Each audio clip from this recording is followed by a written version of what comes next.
이 광주 전라남도에는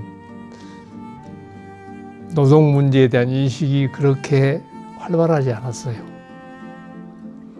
그러니까 노동 현장에 들어간다라고 하는 것은 매우 시기상조였어. 그러니까 학생들이 어떻게 하면 노동운동에 가깝게 갈 수 있는가, 그래가지고 노동야학이라고 하는 것을 하면서 노동자들하고 같이 실질적으로 호흡을 해 봐야 된다. 그게 광주에서 최초로 노동야학이 등장하게 되는 배경이시죠. 들불야학이 창설할 때 저도 참여를 했습니다. 1978년.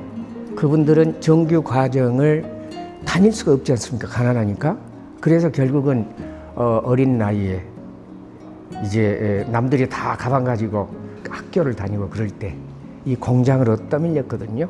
중학교도 진학을 못한다 할지 초등학교에서도 탈락을 하는, 가난해서. 그래서 그들과 함께, 그들도 우리 역사, 우리 사회를 이끌어가는 주체들이기 때문에 그들에게도 다양한 정보나 아니면 지식이나 가능한 이런 부분들을 함께, 우리가 이제 작지만은 학생들이니까, 대학생들이니까 우리가 가지고 있는 지식이 짧지만은 그래도 함께 가르치고 그랬던 것이 야학입니다. 당시의 우리 근대사라든지 또 교육학 뭐 이런 것들 같이 독서하고 토론하는 이런 형태가 운영이 됐었고, 그래서 그때 제가 10월쯤에 윤상원 열사를 처음으로 만났어요.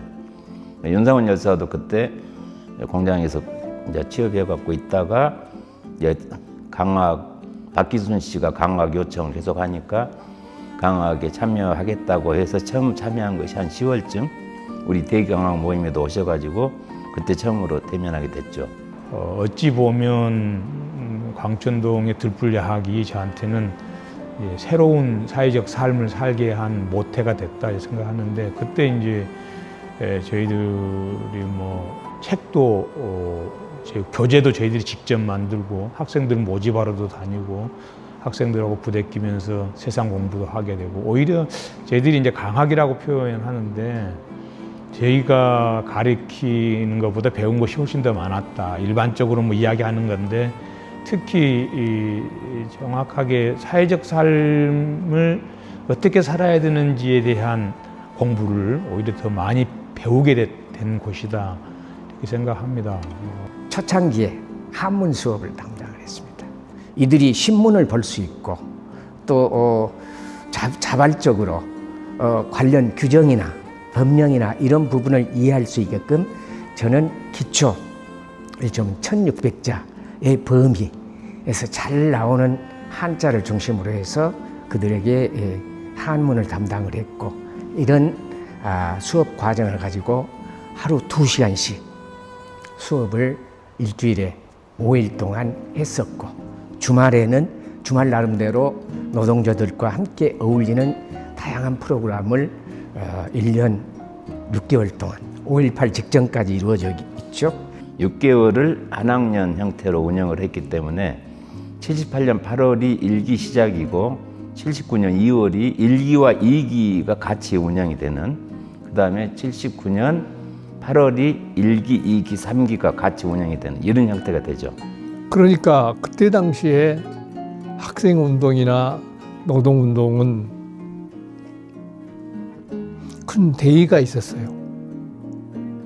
우리 사회가 이런 식으로 하면 안 되는데, 이 사회를 혁명적으로 바꿔내기 위해서는 노동자와 학생들도 같은 연대를 해야 되고, 학생들과 농민운동도 같이 연대를 해야 된다라고 하는 그런 공감대, 이런 것이 이제 생겼죠. 저희가 대학생들 아닙니까? 조금 의식이 있는 대학생들이기 때문에 79년도쯤 되니까 박정희 정부가 야학운동 한 놈들이 좀 불온한 놈들이다 해서 야학에 대한 집중적인 사찰을 합니다. 사찰을 하고 감시를 하고 탄압을 하고, 그리고 야학을 못하게끔 압박을 합니다. 그럼 강학들도 다 자기 아버지 용돈 받아서 학교 다니고 이렇게 하는데 아버지한테 압박을 하고 해서 야학이 위기에 처한 이런 시점도 있었습니다.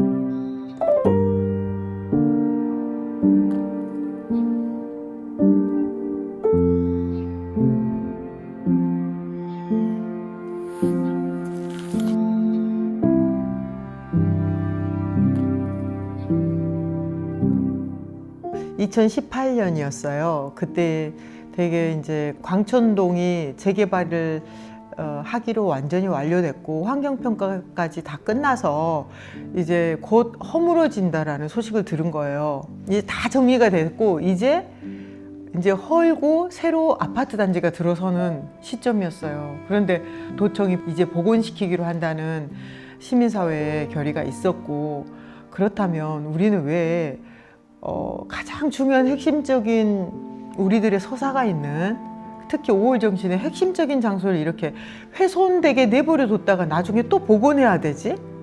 분명히 들불야하게 산실인 이 광천 시민아파트도 노동자들과 함께 했던 그 시간의 기억이 고스란히 담겨 있는 이곳이야말로 핵심적인 5월의 가치를 품고 있는 곳인데, 이 장소도 나중에 사라지고 나면 반드시 이렇게 복원해야 된다라는 목소리가 나올 텐데 왜 지금 없어지기 전에 뭔가 하지 못하는 건가, 이런 생각이 들었고, 2018년 7월 21일 토요일 오후 12시로 정했어요.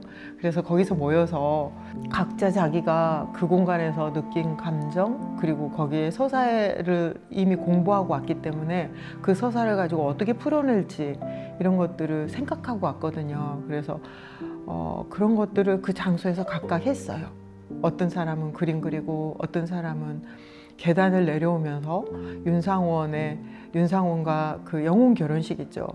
박기순의 영혼 결혼식을 거기서 다시 재현해 보기도 하고, 그리고 시인은 시를 받아 적고, 이렇게.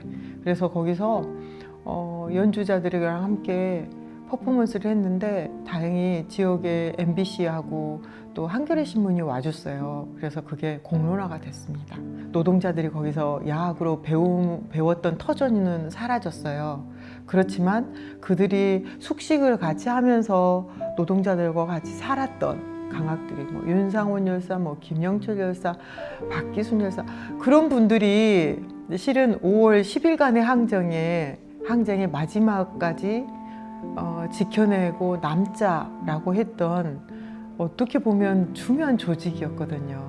YWCA하고 들불야학, 이게 굉장히 중요한 조직이었어요. 그래서 그런 노동자들을 품고 같이 나아갔던 그전 분들의 연대가 있어서 5월이 10일간의 항쟁이 새벽 광장까지 이어질 수 있었다. 저는 그렇게 생각해요. 그 정신이 깃든 곳, 광천 시민아파트.